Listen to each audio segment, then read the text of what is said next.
Hello mga kasari! Good morning, good morning, good morning! Ayan, close po muna natin yung ating sari-sari store ngayon dahil meron po tayong pupuntahan. Yan. Ayan, nandito po kami ngayon sa Jollibee ng Balawan, La Union. Ang dami pong tao. Bagong bukas po kasi ito mga kasari, kaya dinayo po ngayon ng maraming tao talaga naman. Pinipilahan ang Jollibee. Ayan, bihira lang po kasi ang Jollibee dito sa lugar namin mga kasari. La Union po. And then yung kapag gusto namin kumain sa Jollibee, kailangan pa namin bumiyahe ng 1 oras, no? Bago makakain sa Jollibee. Kaya ito ngayon, bagong bukas, medyo malapit-lapit na dito sa lugar namin, dito sa area namin. Kaya tingnan nyo naman ang tao dagsa.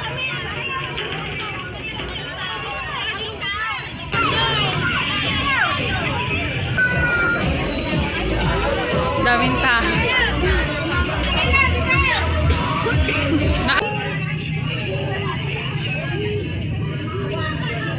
Ay! Dalawang oras pa antayin. Wala pa? Dalawang oras pa. Ay! Wala dyan. So ayan no, sobrang dami pa talagang tao doon sa Jollibee. Okay, so gusto ko lang naman mag-treat dahil alam nyo na, meron pong biyaya. Ayan, no, sumahod kasi tayo kaya nanlibre.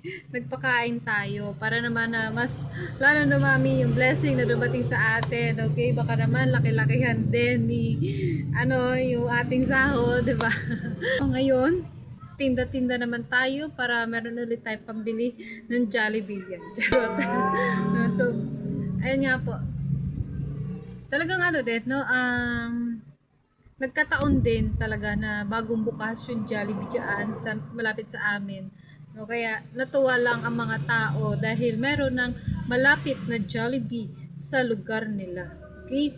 So, ayan. Pati naman kami natuwa din dahil kahit papaano maliles na yung pagbiyahe-biyahe ng malayo kapag gusto natin kumain ng Jollibee o kaya natakam tayo, no, this oras ng gabi natakam kakain ng Jollibee o di malapit na lang, diba?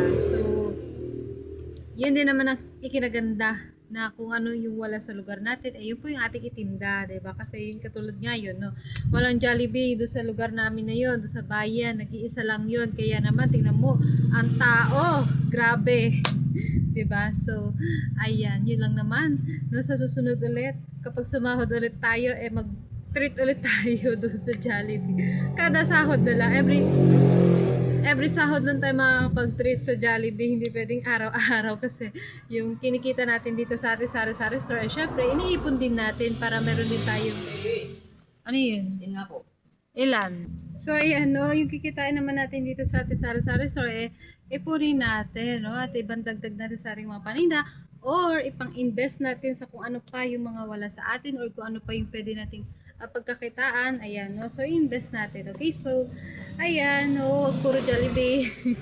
Ipon-ipon din pag may time, invest, okay, so ganyan lang ang buhay, no, so ganyan lang po ang buhay, so ayan, no, hanggang dito na lamang po. Thank you for watching, see you in my next video, bye bye, happy selling, God bless.